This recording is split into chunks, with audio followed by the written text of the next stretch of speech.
بسم اللہ الرحمن الرحیم۔ خواب کے اندر کفن دیکھنا، خواب کے اندر کفن دیکھنے کی بڑی پریشان کن اور خوفناک تعبیریں ہیں۔ آج کی اس ویڈیو میں ہم خواب کے اندر کفن دیکھنے کے متعلق 9 تعبیریں سنیں گے۔ اگر کوئی شخص خواب کے اندر یہ دیکھے کہ اس نے اپنے آپ کو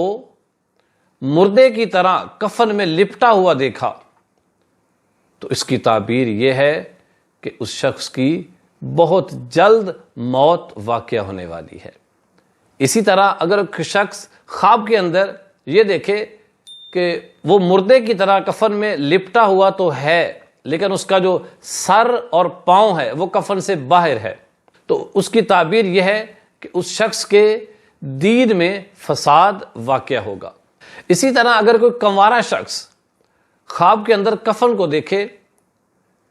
تو اس کی جو تعبیر ہے کہ وہ غیر مناسب رشتہ کہیں کرے گا،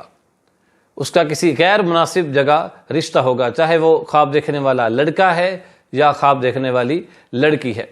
اسی طرح اگر کوئی شخص خواب کے اندر یہ دیکھے کہ اس نے کفن پہنا ہوا ہے تو اس کی تعبیر یہ ہے کہ وہ شخص جو ہے وہ زنا کی طرف مائل ہے۔ اور اگر کوئی شخص یہ دیکھے کہ اس نے کفن تو پہنا لیکن مکمل طور پر نہیں پہنا، تو اس کی تعبیر یہ ہے کہ اس شخص کو زنا کی طرف دعوت دی جائے گی، بلایا جائے گا، لیکن اللہ رب العزت کی رحمت سے وہ شخص اس زنا کی دعوت کو قبول نہیں کرے گا۔ اسی طرح اگر کوئی شخص خواب کے اندر یہ دیکھے کہ اس نے کسی شخص کے لیے کفن تیار کیا ہے یا تیار کروایا ہے یا کہیں سے خریدا ہے، تو اس کی تعبیر یہ ہے کہ جس شخص کے لیے وہ کفن تیار کروا رہا ہے یا اس کے لیے خرید رہا ہے، وہ شخص اس صاحب خواب کو دکھ اور تکلیف پہنچائے گا۔ اسی طرح اگر کوئی شخص خواب کے اندر یہ دیکھے کہ اس نے مردے کا کفن پھاڑا ہے، تو اس کی تعبیر یہ ہے کہ وہ صاحب خواب جو ہے وہ دنیا کی طرف مائل ہوگا اور مال حرام جمع کرے گا۔ اسی طرح اگر کوئی شخص خواب کے اندر یہ دیکھے کہ اس نے مردوں سے کفن اتارا ہے، مردوں سے کفن کو اتارا ہے اور پھر جگہ جگہ اس کفن کو وہ لیے پھرتا ہے، تو اس کی تعبیر یہ ہے کہ اس کے ہاتھ میں